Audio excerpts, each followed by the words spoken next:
here with Country Diggers. Today's video is going to be about John Melton from Melton's Bluff in Lawrence County, Alabama. Now I'm going to be reading an article in the MeltonAdvertiser.com by Loretta Gillespie. Now, John Melton was a pirate, kind of a pirate. He had a plantation up on this big old bluff overlooking the Tennessee River. And he made his money by robbing those who came across boats on the river. He would rob them. So I'm going to tell you a little bit about him.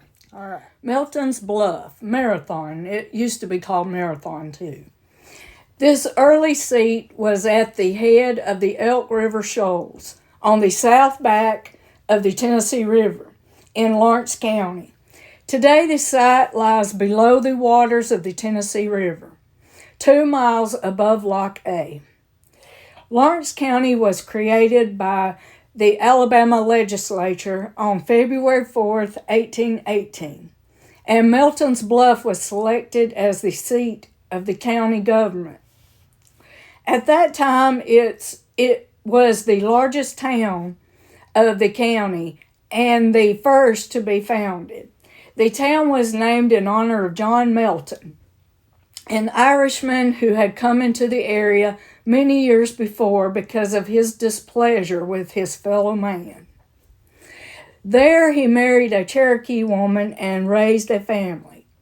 This unfriendly man accumulated a fortune by robbing pioneers on the flatboats traveling on the river below the bluff. With this money he purchased many slaves and established a tavern. When he died around the year 1815, his plantation was bought by Andrew Jackson, who worked it with 60 slaves. Later, Jackson and his associate, John Coffey, had the bluff surveyed and divided into 658 lots for a town, hoping to attract settlers to compete with the nearby town of Bainbridge. Anne Newport Royal, a visitor in 1818, described the beauty of the site, and after 1819, the town was listed on state maps as Marathon. In 1820, the county seat was removed to Melton, an act which killed Marathon.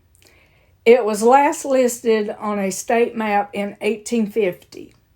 Miss Royal was a Washington, D.C. newspaper correspondent. She was one of the first women journalists in America.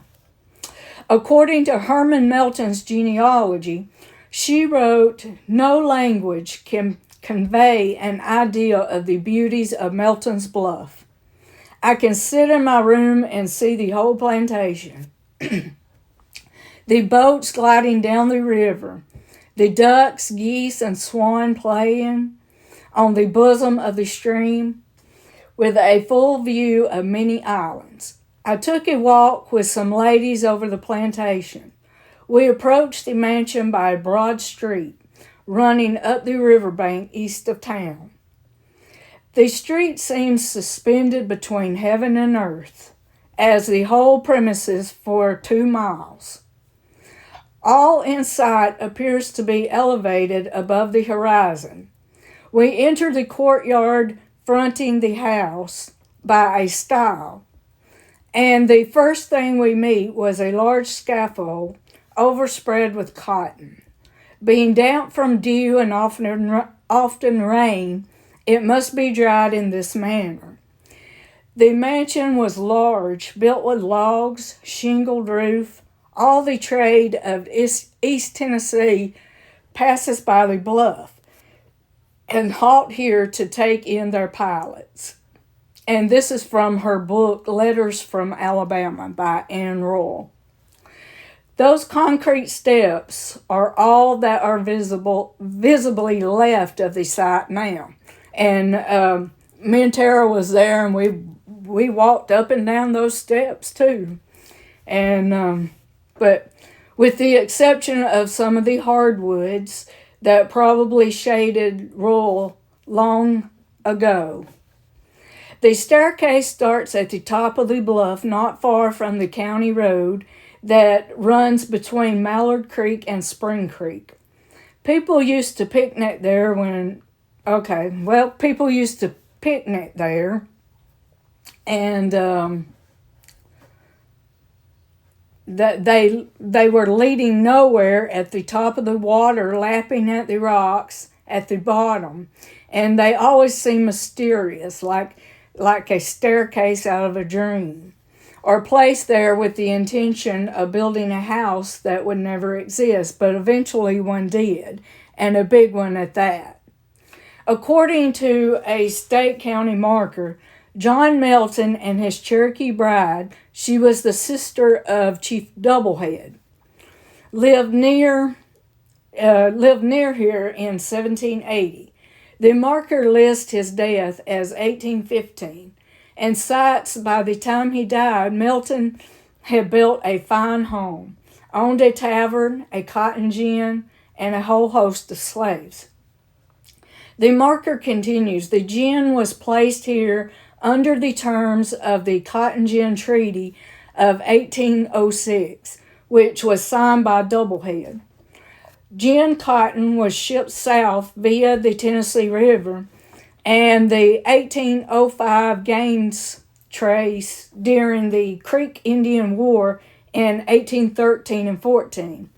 Davy Crockett used the Mitchell trace that originated at Melton's Bluff.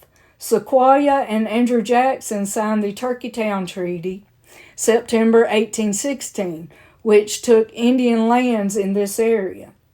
On the 22nd of November, 1816, Jackson bought Melton's Bluff from David Melton, of mixed ancestry, and later renamed it the Muscle Shoals Plantation. Jackson and General John Coffey surveyed and sold lots here in the short-lived town of Marathon. Jackson farmed the land until its sale in 1827, while serving as president of 1828 to 1836. He signed the Indian Removal Act in 1830, which led to the Cherokee removal that passed here by water and rail. Melton's Bluff was the first county seat of Lawrence County and became part of General Joe Wheeler's plantation. Now, General Joe Wheeler, Fighting Joe Wheeler, was my ancestor. It's interesting to think that if General Jackson had continued to farm that piece of land, the town of Marathon might today be a grand resort, bringing in tourists from all parts of the world to see the beauty that Royal describes. The town of Marathon is now listed as existing from 1818 to 1850 as the county seat of Lawrence County in the Alabama Ghost Town Project. Its current status is listed as barren. Barren sites no longer have any trace of civilization and have been destroyed, covered with water, or reverted to empty land. Now, they made a park out of this back in I guess it was the 1950s, and I think they closed the park in the 1970s, I think. But I think in 2020, they wanted to get it restored and the park restored, and they went in there and cleaned it out. And as far as I know, I don't know what happened, because me and Tara went there back in, I think it was 2022. We had been there a few times before, and when we went last time, it was closed down. We couldn't get through because the big trees had fell. A tornado had come through, and the trees had fell and everything, and we couldn't get through. But they were cleaning it out, so I don't know what happened to it. We want to go back one day. All right, hope you enjoyed.